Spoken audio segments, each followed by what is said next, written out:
Hello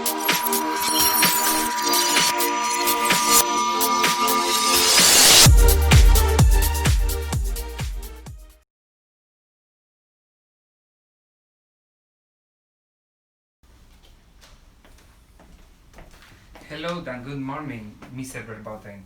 My name is Moises from the patient care department. Did you want to speak to me? Good morning, young man. I want to be changed to a private room. I am entitled to it according to my insurance company.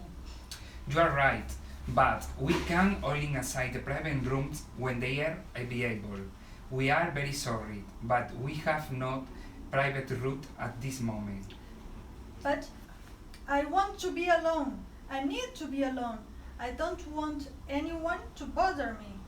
I am sorry. When one is available, we will move you, if at all possible.